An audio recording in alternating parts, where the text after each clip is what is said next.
Yeah, I we're think it's been recording. recording. Yeah. Okay, Yeah. perfect. Okay, we will start. Uh, so this is a recorded event. Yeah, unfortunately, we don't have anybody in the room, but since this is a recorded event and it is going to go to all our members, so we would like to welcome you to our meetup. Those who are listening.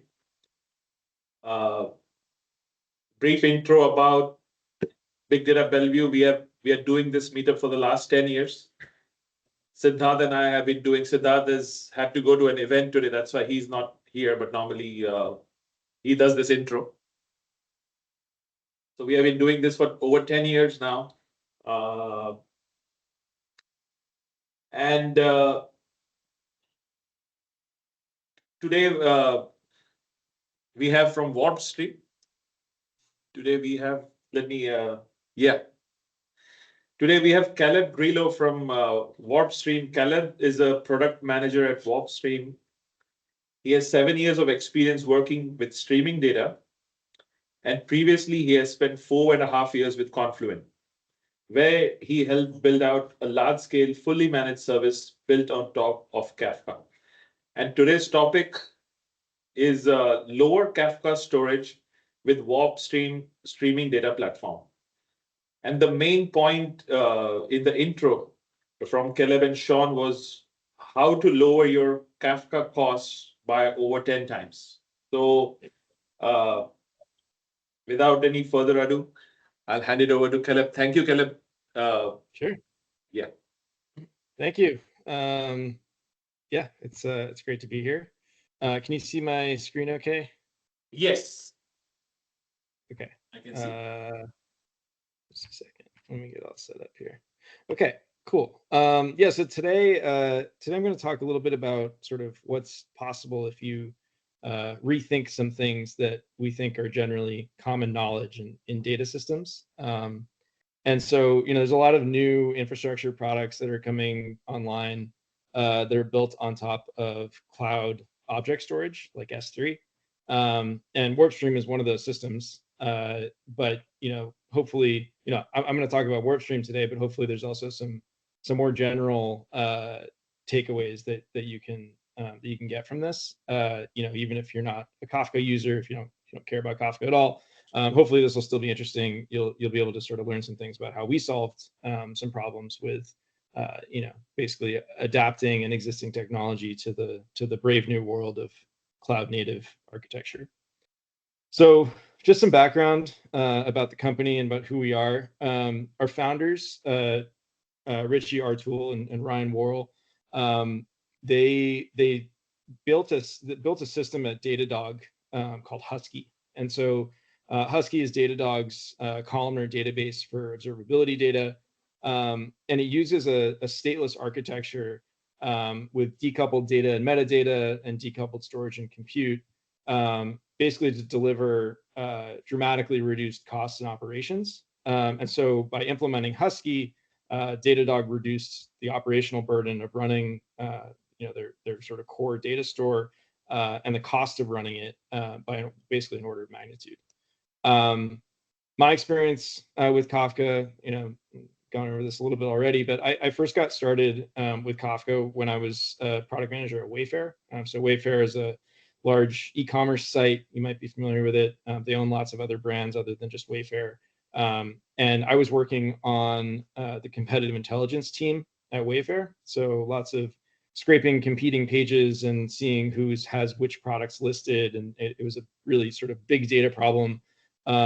We were working on, not just the ingest pipeline, but also sort of the data lake behind it so that analysts could go in and figure out what was going on. There were also lots of other use cases for this competitive data at Wayfair. One of those was algorithmic pricing. And so having a real-time ingest pipeline, was super important for that. Basically have these lower latency pipelines so that you could respond to things that are changing in real time. So that was super interesting. I realized sort of that there was a bigger picture problem to be solved here. And so, I became very interested in streaming and streaming data and the real-time data ecosystem. And that's how I ended up at Confluent. And so I spent around 4.5 years at Confluent building out Confluent Cloud, which is their Confluent's fully managed Kafka service. And so I picked up a lot of sort of knowledge in this space over the years, sort of unintentionally, just sort of fell into it and got super interested in it and just stuck with it. So I picked up some knowledge. Kafka has a couple of problems. I don't know if you're familiar with running Kafka yourself, or if you're a downstream consumer of Kafka, you might also be aware of this, but there's sort of two main categories of problems with Kafka. The first is it's really a finicky beast. So anyone who's sort of been on call for a Kafka cluster, you know what I'm talking about. Your disks fill up and you have to like scale out your cluster, and it's fire alarms going off and you get paged all the time. It's operationally very burdensome to run a Kafka cluster. And second is that it's really expensive to run in the cloud. Apache Kafka is an open source project. You can just run Kafka yourself. Lots and lots of organizations do that. So it's quote free software. But the cloud economic model, Kafka is just really not well suited for it as just a basic software. If you're just running Kafka without any modification or anything, you're going to rack up a really huge bill, and we'll go over why that is in some detail later. Or actually, right now. So the first one is operational burden. So one of the hidden costs of Kafka is that it's sort of a heavyweight system that's difficult to manage, and one of the reasons for that is that a Kafka cluster is a cluster of stateful brokers with attached disks.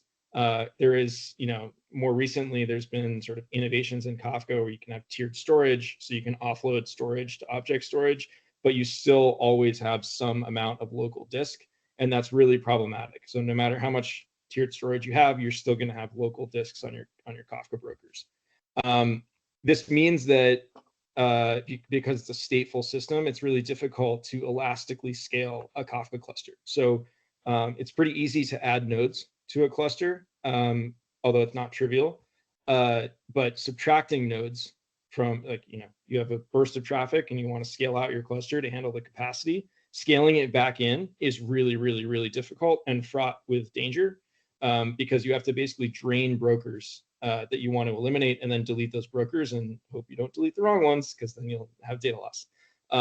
So it's not built for the sort of modern elastic scaling that we expect, from modern data systems. And so even Confluent Cloud has these problems. So Confluent Cloud hides them really well. It's the most sophisticated Kafka platform out there. And Confluent does a great job of hiding this complexity from users, so it doesn't actually sort of rear its head in nasty ways.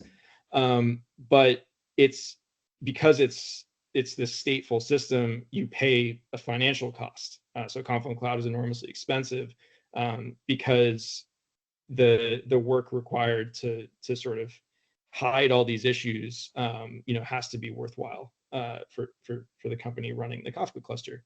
And it's also just incredibly hard to really sort of hide this complexity without leaking, like having a leaky abstraction to the world. So there must be a better way. This is what it can feel like to run a Kafka cluster sometimes. If you've ever been on call, you've done a lot of manual rebalancing of data and stuff. It feels clumsy sometimes. The cost problem is sort of the second problem I was talking about earlier. Kafka is really expensive, and it's expensive for two reasons. The first is disks. We'll talk about that first because it's kind of obvious. Disks are expensive in the cloud. You pay for the volume of data that you have capacity for, not the volume that's actually stored. So it's not a pay for what you use model, it's a pay for what you provision. And S3 or object storage is cheap. Right? This is sort of intuitive and it's kind of obvious. But the surprising hidden cost of Kafka is the networking. So if you have Kafka brokers deployed across multiple availability zones, as most people do, when you write to Kafka, the way that this works is you write to a leader partition on one broker, and the data is replicated to 2 other brokers. Replication factor of 3 is the normal way to configure Kafka.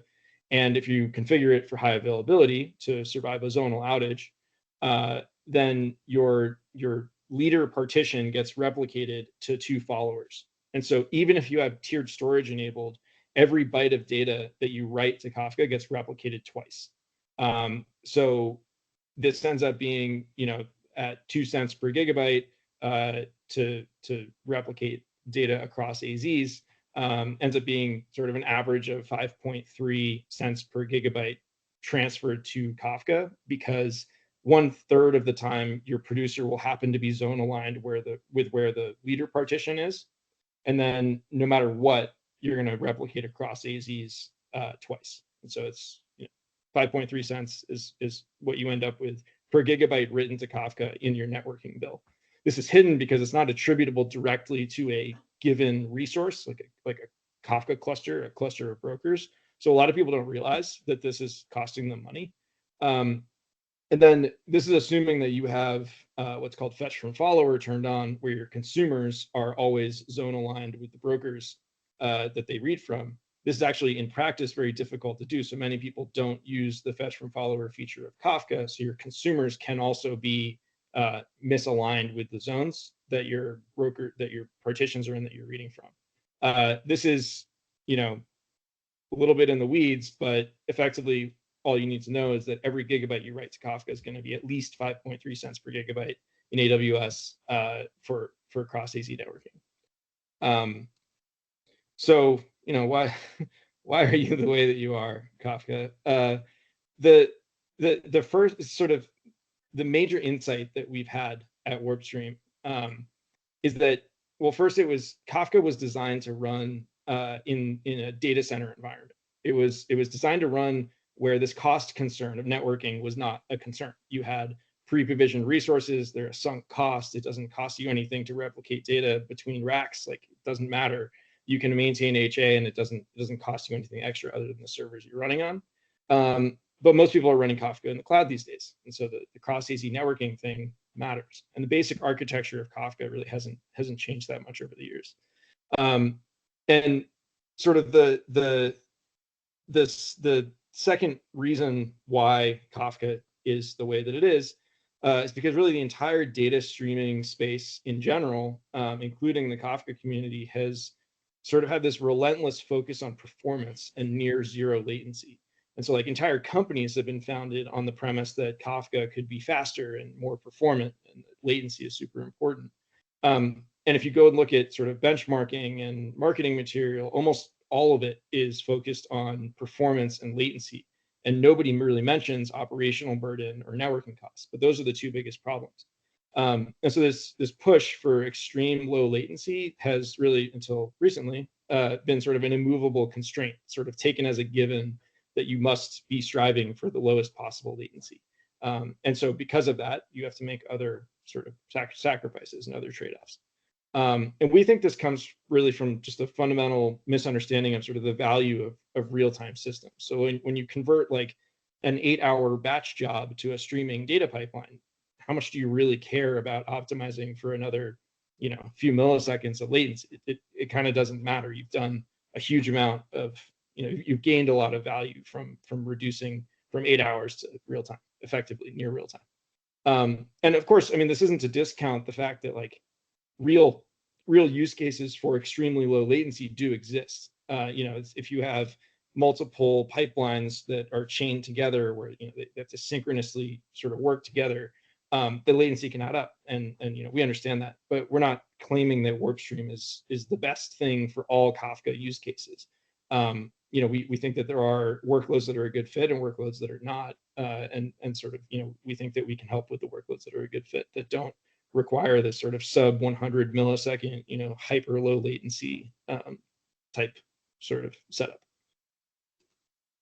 So, usually when we talk to people, their Kafka usage falls into one of these categories. They're self-managing a Kafka cluster, open source Kafka. They're using a Kafka vendor like Confluent, or they're using a cloud provider system like Amazon MSK or something like that. All 3 of these are optimized for low end-to-end latency. So you can achieve less than 100 millisecond produce to consume latency.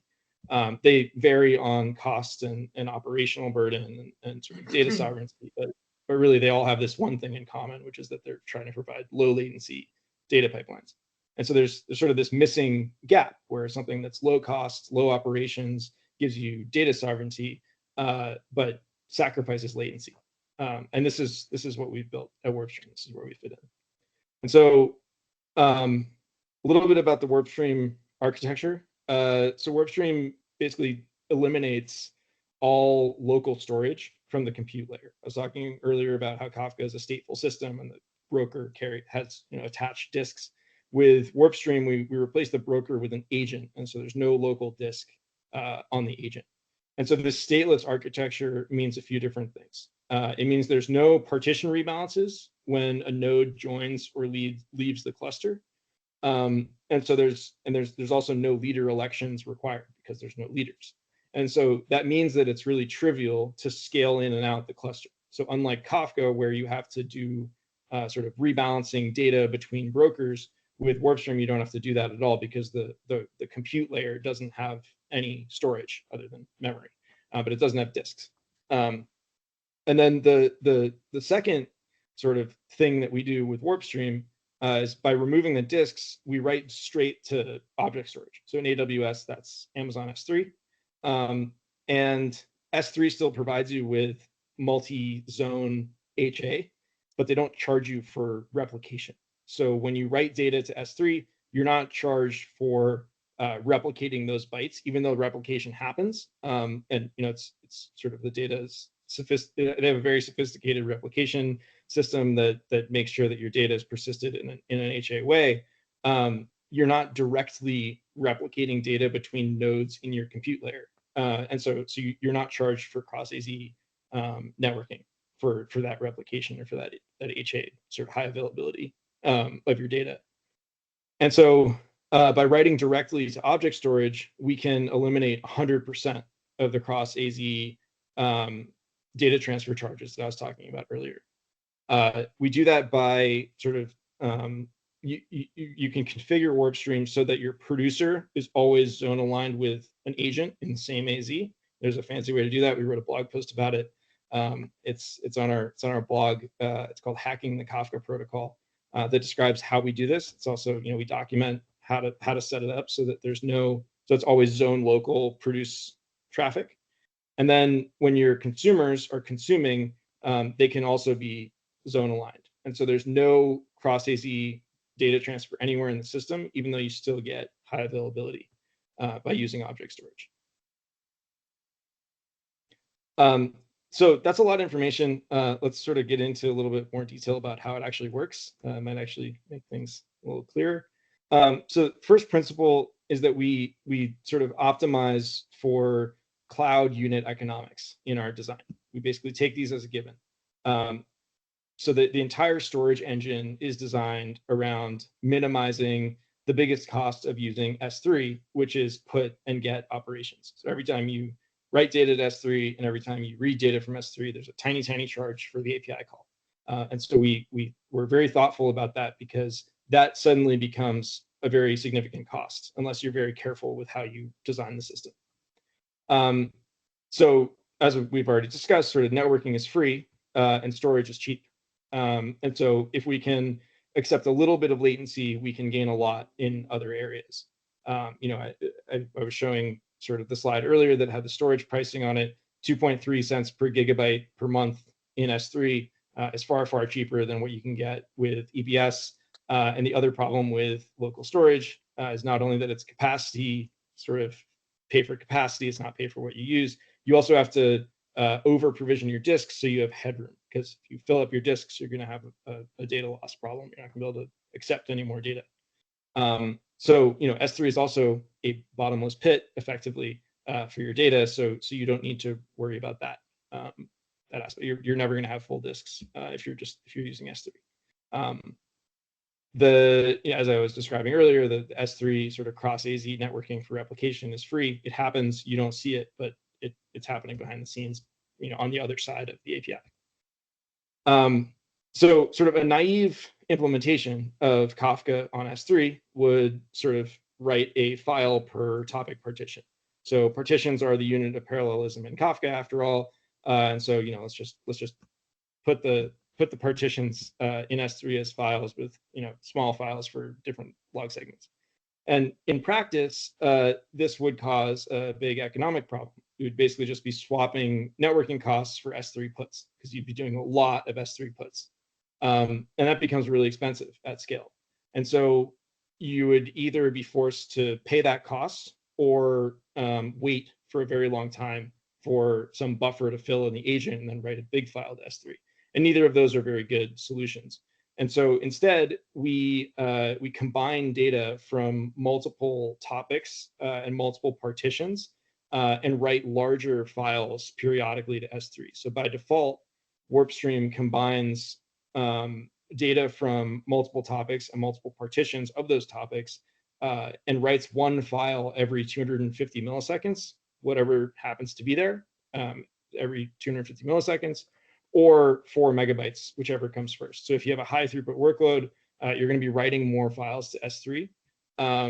If you have a low throughput workload, you're basically going to be making four S3 API calls every second. So those are also tunable. Like if you're okay with spending more money and you want to shave off a couple hundred milliseconds of latency, you can tune that down. If you want to do the opposite and you're okay with more latency potential and you want to make fewer API calls to S3, you can do that too. You can make that flush interval longer. You can also make the size bigger if you want. Those are just the defaults.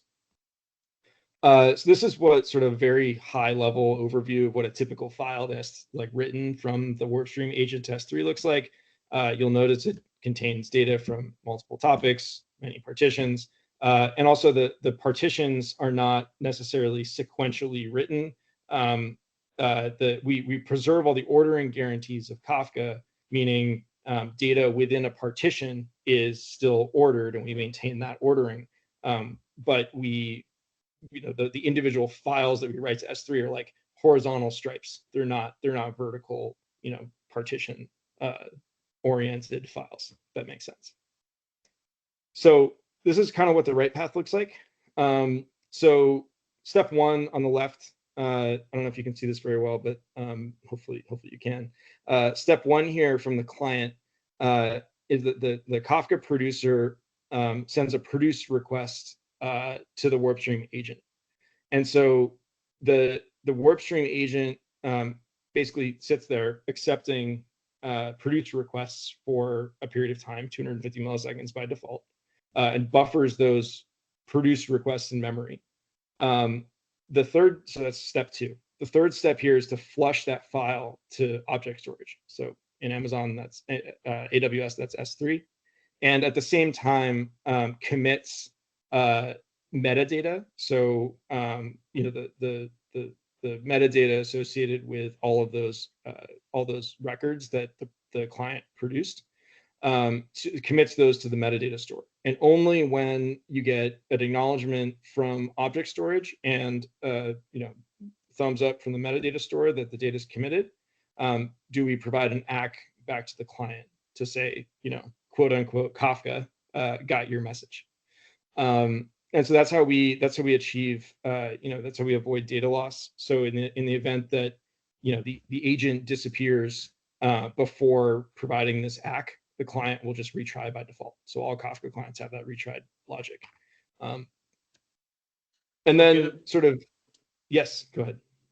Sorry, that metadata also goes to S3? This technically is DynamoDB. Okay. Now, a key part of the WarpStream, this is sort of simplified a little bit. Everything to the left of metadata store in this diagram is running in your account, in your environment. So it's a BYOC deployment model. The metadata store and control plane run in WarpStream's VPC. We manage that for you. And so it's a BYOC deployment model that I'm not going to get into the details of that on this call, but it's pretty cool the way we do that. But suffice to say, it's basically remote consensus and remote metadata store is what the control plane is doing. All right, so separating data from metadata, this is sort of step 2. So once we figured out the right path, we, timely question about what the metadata store is. So it sort of a really key aspect of this architecture that like unlocks many doors is this concept of separating data from metadata. And so this separation enables WarpStream to have no leader partitions, which means that it's really a stateless compute model. So there's you don't have to be dealing with per node files. That concept just kind of doesn't exist. And this means that it's sort of trivial to scale the cluster in and out because we've separated the data and metadata and sort of decoupled those things. Whereas with Kafka, they're more tightly coupled. The third step here is to introduce data locality for live reads. So what this means is that you basically want a way to avoid making a round trip to S3 every time you want to consume some data. So in the read path, when a consumer client wants to consume data from your cluster, you don't want to have to fetch an individual message every time or a batch every time from S3. So what we do instead is we basically bring a chunk of data from object storage into agent memory and cache it. And so then for a period of time, subsequent reads are likely to hit that cache rather than going back to object storage. And so we reduce the number of S3 gets significantly by doing this, because usually when a consumer is reading data from Kafka, it's reading sequentially. So you're reading from the beginning to now. So you're always sort of trying to read the live tail. Sometimes you want to seek back to a specific offset. That's fine, that's supported. But the point is that you're reading like sort of from the beginning of time to now, and that's this helps reduce the number of S3 gets that you're going to incur. And so this is sort of a convenient fact that it just so happens that your data is usually read sequentially. There's also logic like keeping partitions from the same topic close to each other, sort of in this file space.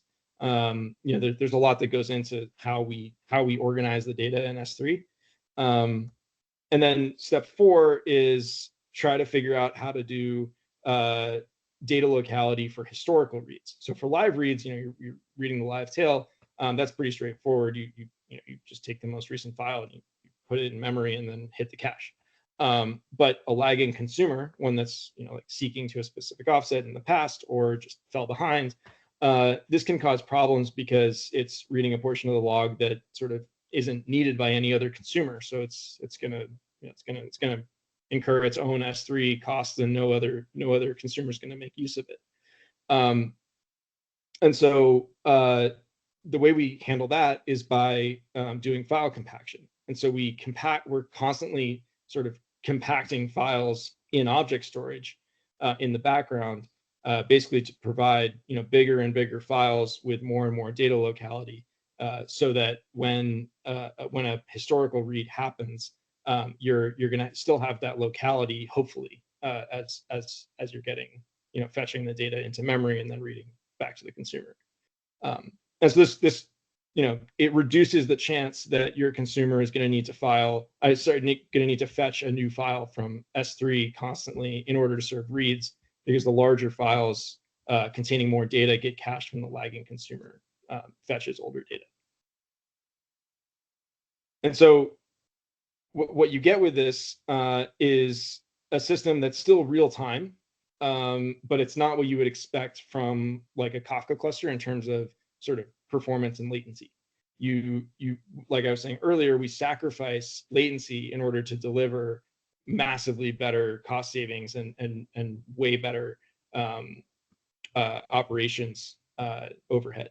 And so what you end up with is like P99 produced latency of around 400 milliseconds, and end-to-end produce to consume latency of less than 1.5 second, less than 1 second is pretty common. And a really common use case for Kafka that many of our customers are doing is buffering data for a period of time before writing it downstream to like a data lake or a data warehouse. And so for those use cases, this latency is completely fine. Like nobody bats an eye if data gets written to your data lake in 400 milliseconds instead of 100 or 10.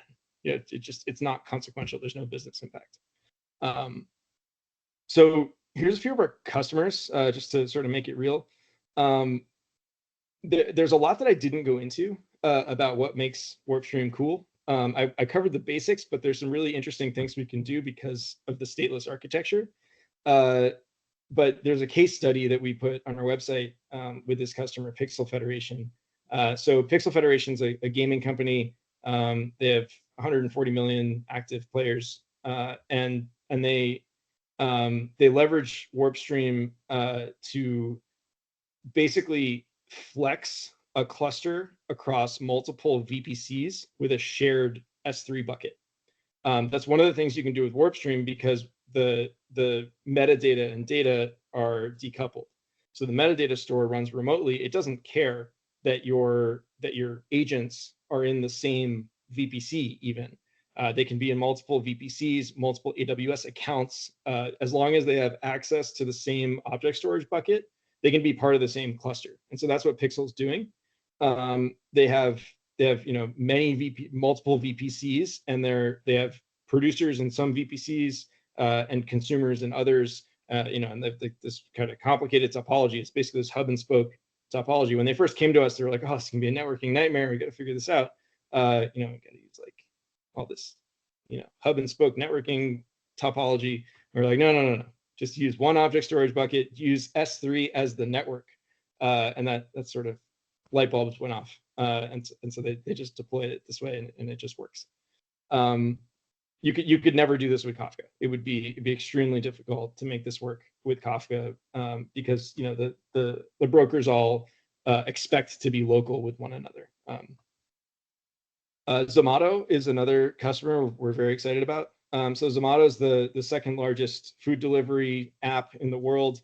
It's an Indian company. It's like the Indian DoorDash, and they use WarpStream's ability to auto scale in order to elastically scale their cluster with daily seasonality. So it's a delivery app. So you get this daily seasonality sort of sine curve where at night it drops off and in the morning it picks back up again. And so they use autoscale. They put the agents on an autoscaler, and they elastically scale based on CPU utilization of their agents. And this just works. Like they turn this on and haven't had to touch it really. And they're writing their application logs to WarpStream and then to ClickHouse downstream to do analytics and stuff. Another one that we like to talk about is middleware. So middleware is a observability startup. They got up and running in less than a day. They also use the auto scaling capability. They deployed in Kubernetes and turned on Kubernetes auto scaling. So that's another thing, you can deploy the agent in Kubernetes.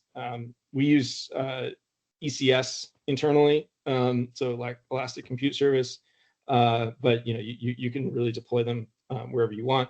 Middleware uses Kubernetes, and so they saved 85% versus their other previous setup, and most of that was due to networking. And since they've adopted WarpStream, their traffic has quadrupled. They don't spend engineering hours babysitting a Kafka cluster, rebalancing anything like that. They spend their time working on their application. So real quick, we have this live benchmark workload that this is a Datadog dashboard, which you can visit yourself if we can get the link out to folks.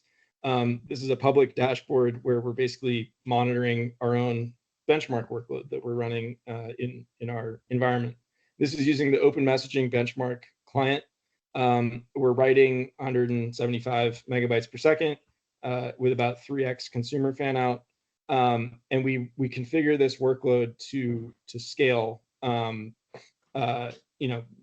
and up throughout the day. And so this fluctuating workload causes CPU utilization of the agent to fluctuate which causes us, our autoscaler, to add nodes and subtract nodes. So load goes away, we subtract some nodes, or in this case, one, and then add back the node when the load increases again. So this is just simple CPU utilization. I think this is based on 60% CPU utilization. So once it hits 60%, it scales up. And then once it's below that for a little while, it scales back down. With this workload, we're getting P99 produced latency of around 500 milliseconds. End-to-end latency fluctuates between 600 and 976 milliseconds. So this is produced to consume end-to-end latency. This fluctuates with load. So what this tells you is that you might be able to actually flatten this out a little bit if you over provision your cluster, if you didn't run it so hot, or there might be some other optimizations you could make, but this is basically default settings. We got some other interesting things. Oh, the other thing is for this is a gigabyte per second, throughput effectively, and we're only doing at peak 100 gets per second, 108 gets per second from S3 and 54 puts per second from S3. That's peak workload.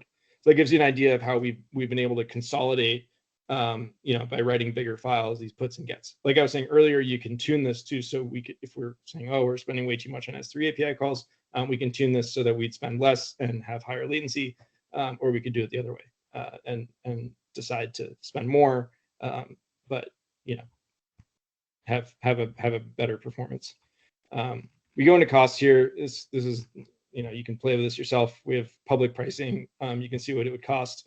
We do, breakdowns of what this would cost you with WarpStream, with your infrastructure and control plane costs. So this is like what you pay to WarpStream. This is what you pay to Amazon or wherever you decide to run it. And then this is what it would cost to run on Apache Kafka. So you can see this workload is, around about 10 times cheaper than it would be, probably 8 times cheaper than it would be on Kafka. All right, that is all that I got. It's a lot of information, quick overview. Definitely a talk about WarpStream, but hopefully, there's some other things. If you're not super interested in Kafka, this might also be interesting if you're building on top of S3 or want to. There's a lot of possibility out there. Kafka is just one thing. There's many others that could benefit from sort of taking a step back, thinking about is everything you think true actually true? Think is true? Is that all actually true? Is there some way you can sort of hack the cloud pricing models to your advantage? Make some non-traditional trade-offs and net out better than you were before. Cool. I had a question actually, Caleb. So I was going to ask you who are the main customers, and you showed those 3 slides, right? But is it more like Wall Street companies, and those also use this kind of? So like Kafka is used everywhere. Kafka is all over the place. Everyone has a Kafka cluster. We haven't seen financial services be a big adopter, mostly I think because we're new. Like we're a new company. We have SOC 2 type 2. We have this, like we have a good security regime. Like we're it's all sort of it's stable. These customers are running in production, but financial services isn't going to take really a huge bet on core infrastructure from a startup potentially. That being said, I mean, we have seen lots of traction and lots of interest from organizations that you might not consider likely buyers for a startup's product. And one of the reasons for that is that our BYOC model is sort of zero access. So most of the time when you're running a BYOC model, infrastructure, you have to basically delegate access and like IAM roles to the vendor, either to set up the system or to be able to like SSH in and do scary things. If there's an incident, like they need to be able to get into your environment to be able to operate things. We architected WarpStream from the very beginning to not require that. So all you need is an outbound network connection from your environment to our control plane in order for a WarpStream cluster to function. And what that means is that we have no access to the data. We have access to some metadata that's required for the system to work, but generally that's not considered sensitive at all. It's like we can know what your throughput is, we can know, your consumer group names, we can know your topic names. We documented all this, but we don't know anything about the data. And so it's like if someone came to us, put a gun to our head and said, "Give us this customer's data," there's no way for us to do that.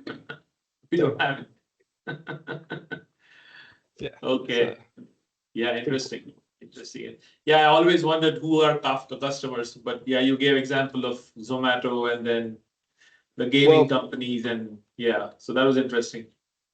Kafka is used everywhere. There's thousands and thousands and thousands of organizations that have adopted Kafka, and every one of them has come across these issues that I talked about earlier, where it's hard to scale, it's hard to manage. Like it's sort of well known that it's a necessary evil to run a Kafka cluster in your organization. But hopefully we're helping make it a little bit less evil. I see. You have any questions? No. Do we have any questions online? Nicole or Yong? There was something in the chat. Oh, just okay. where do we upload the recording to, and can you get a channel link? So yeah, normally Askia or Anna sends us the recording, and we'll post it in a day or two. Caleb, if you also could send us your slides, we can include them when we send it out, so people can access those. Yep. Yeah. So Nick, does anybody have any questions online?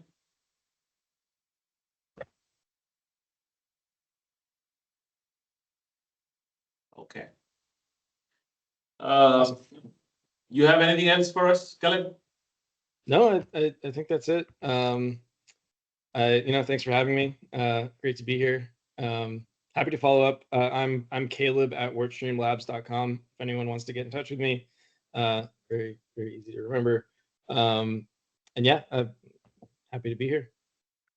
Wonderful. Thank you so much. Thank you so much, Caleb. That was a really interesting. I always had questions about Kafka, and yeah, that clarified some of those questions for me. So awesome. Yeah, happy to chat with anyone who does.